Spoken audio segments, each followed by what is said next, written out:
I'm Jeremy. And I'm Todd. We are Salt and Pepper Wine, and y'all, we are back. We've been finally we've been off the road for a year because we were focusing on another aspect of the wine or the business world of wine. And it's been so much fun, but our true love and one of our passions is to come and to tell you guys what is going on here in Texas wine. Today we are at Esperanza in Blanco, Texas. We're so excited to be here.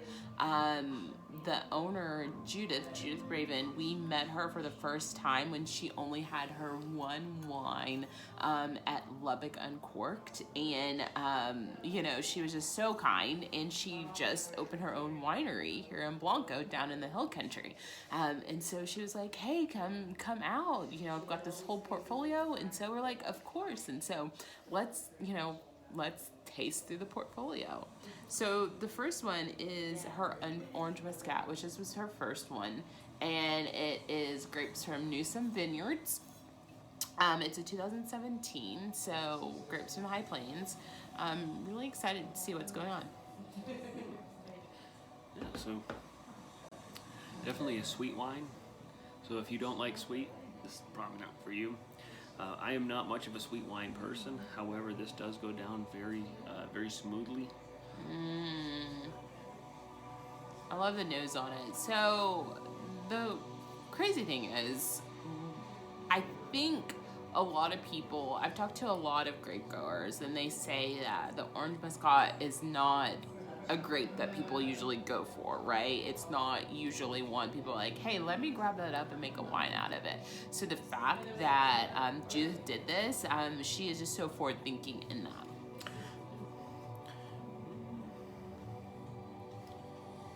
I love the color on that. Yeah, it's very clear. Well, actually, mine's got a little bit more. Can you see that? So the Orange Muscat, it actually is a white varietal, but it has those characteristics of oranges, and that's what makes it really unique, I feel.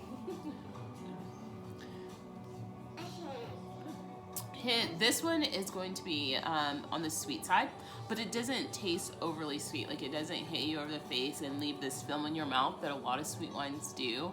I'm a huge fan of it.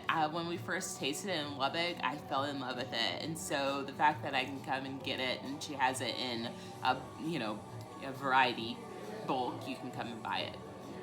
Are you tasting a little bit of like caramel in there? I don't know, like getting that like orange caramely. Interesting. Kind of taste.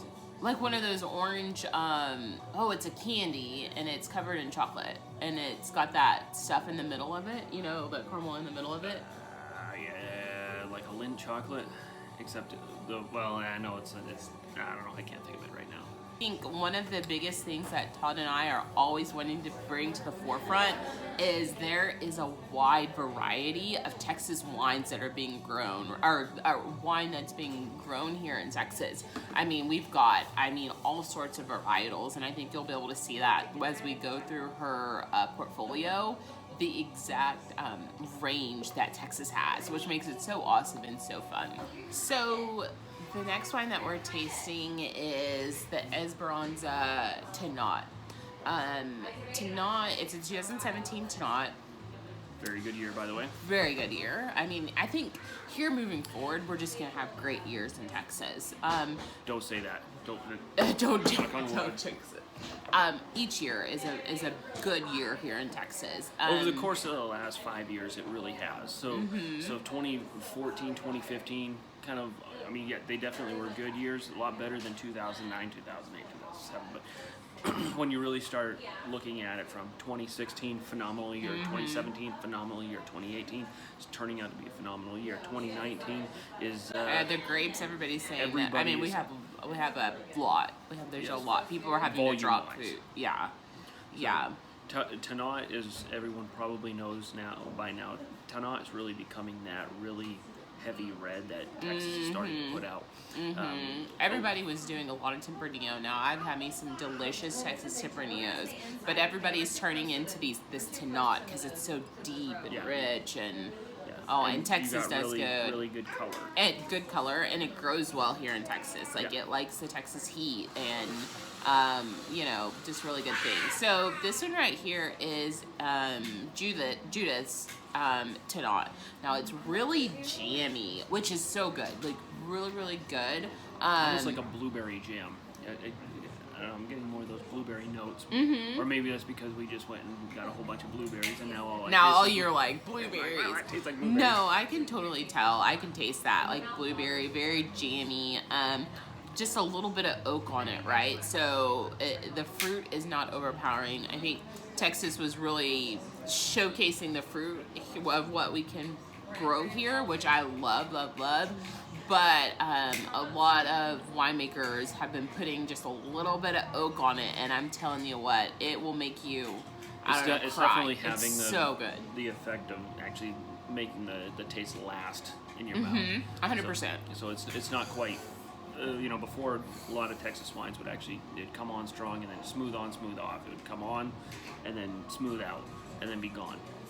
It seems like this is a little bit more elongating that time. So you're talking. Yeah. I mean, I'm just looking at the timer on the camera right now, and I'm really seeing that it's probably around that 9 to 11 seconds on the palate after you get done tasting it. Okay. It's delicious. I'm really proud of what Judith's doing right out the gate. She's coming out with serious wine.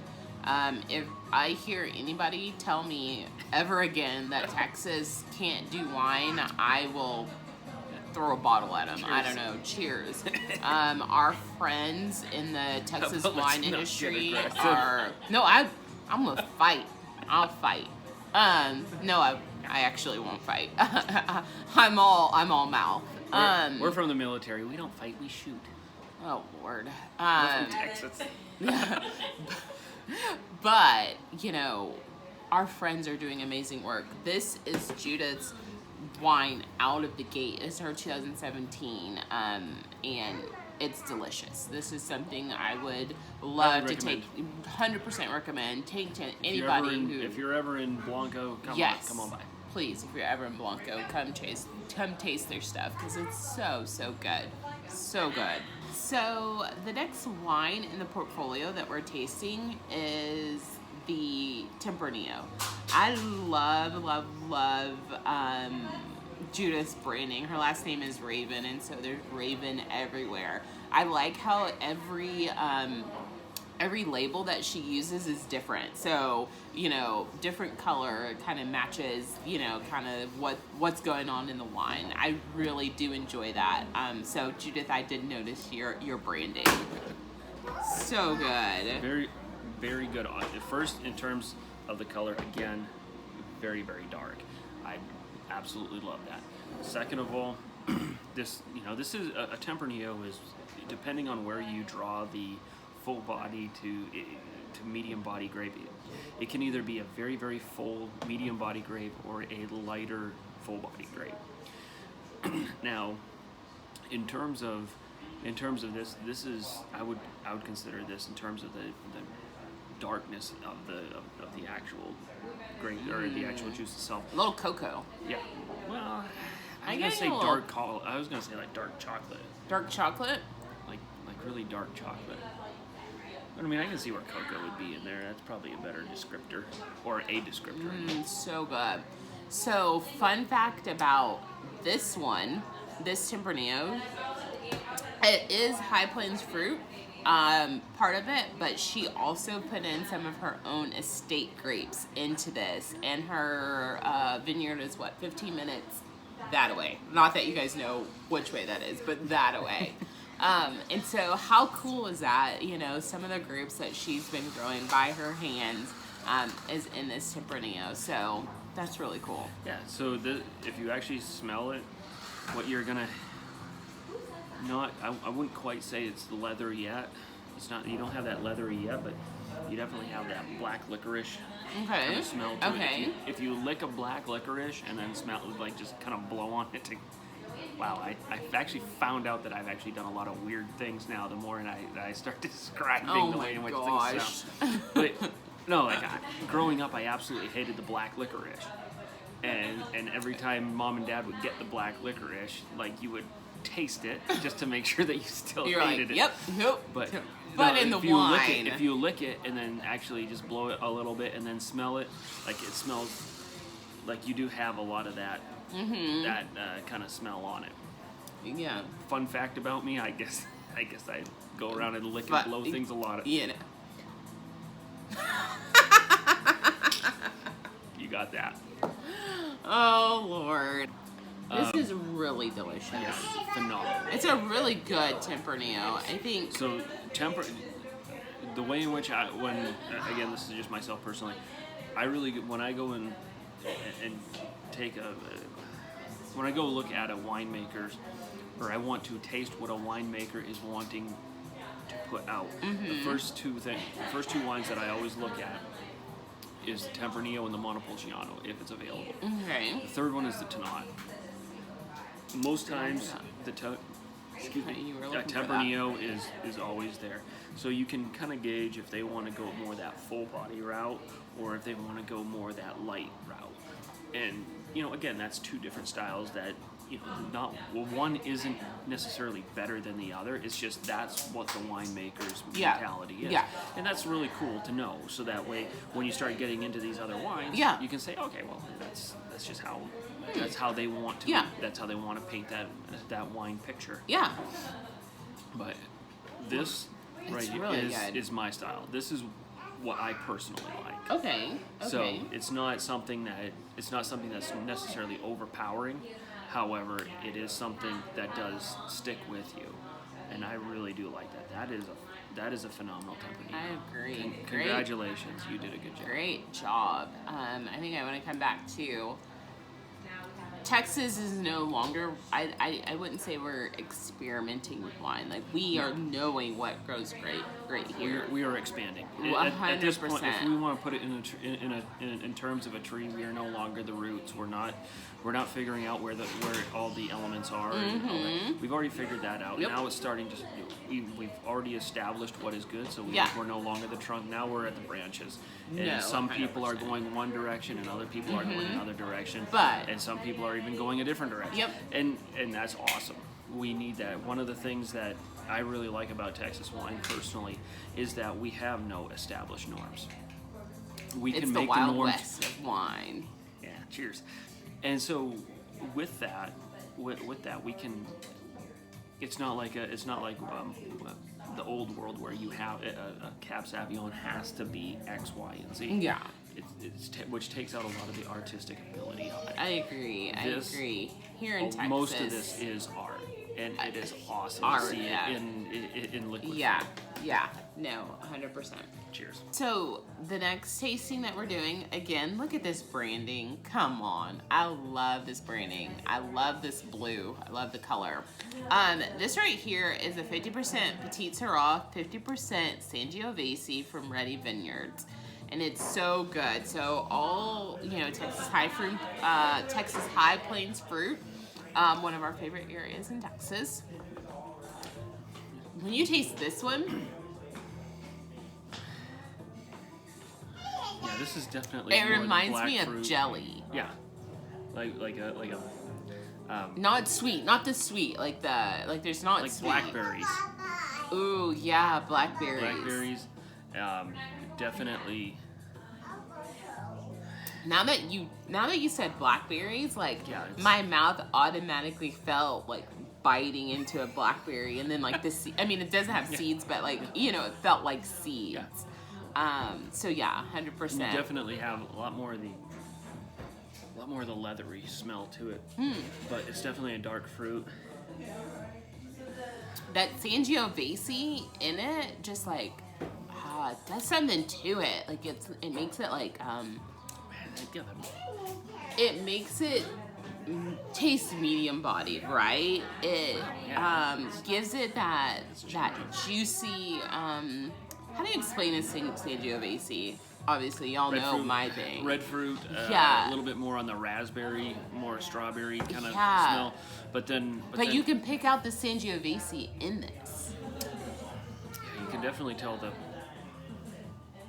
I don't know. I guess you'd call it the brush strokes of different grapes. Oh, that's a good way to put it. Yeah, no, 100%. Yeah, like you see it on the. You see it on what? In terms of it, if you want to put it in painting terms, you have background color, which is mainly Petite Syrah. Okay. You can definitely taste that all the way through there, but every once in a while you get that Sangiovese, like, to hit yeah. you. The cool thing about coming to... And it's definitely got that dry. Oh, sorry. Yeah, no, it does have that dry. Effect. Yeah, it does. And the cool thing about coming to small wineries like this is some of them do some fun, just different stuff that you're not going to get, at some of the bigger ones. We didn't have a Cabernet Sauvignon. We didn't have a Chardonnay. We had things that were, who may be in the same kind of category, but it wasn't that, and so you could get a different feel for the wines. And again, just different, like, what Texas is doing, what Texas is growing. Like, we're not just doing Cab, we're not just doing Chardonnay, we're doing this whole array of wines, and it's just so fun and exciting and delicious. I think if some people would challenge themselves to go and learn like what is really going on, it's really cool. One of the things that I find interesting about this wine, and again, this is just what typically when you look at a Petite Syrah that is put into a wine, a Petite Syrah is typically a very small percentage of it. It's typically 5, maybe 10, maybe 15%. Excuse me. When you actually start looking at this wine, 50% of it is actually Petite Syrah, which gives it a very different taste. But it's almost as if the Petite Syrah and the Sangiovese don't mix 100%. And so every once in a while you get that straight Petite Syrah, and every once in a while then you get that straight. I can see that. And then every once in a while, then most of the time you just kind of have that, it kind of bobs back and forth. Yeah. Which is a very... I'm not saying that I'm not. It's cool. I'm not a fan of it, but it's very. I like very it. Interesting to see tickles, that. I've never seen that before. It tickles the tongue, right? It's not just, here's some wine, drink it, but you get to go deep. It has layers to it. It plays with the mind. As it opens up, it changes as well. Mm-hmm. So really it seems like when we first got into it, it was definitely more one or the other, and now that we're actually mixing it, and you're kind of starting to see them both kind of blend together. It's very odd. It's that blackberries. It does taste like blackberries, like fresh blackberries. Well, y'all, thank you so much for joining us here at Esperanza. I hope that if you have a chance to get down the hill country, you'll make your way to Blanco and come see what's going on down here and taste a new perspective on wine, and support a small winery. Texas is doing awesome stuff, y'all. Cheers. Cheers.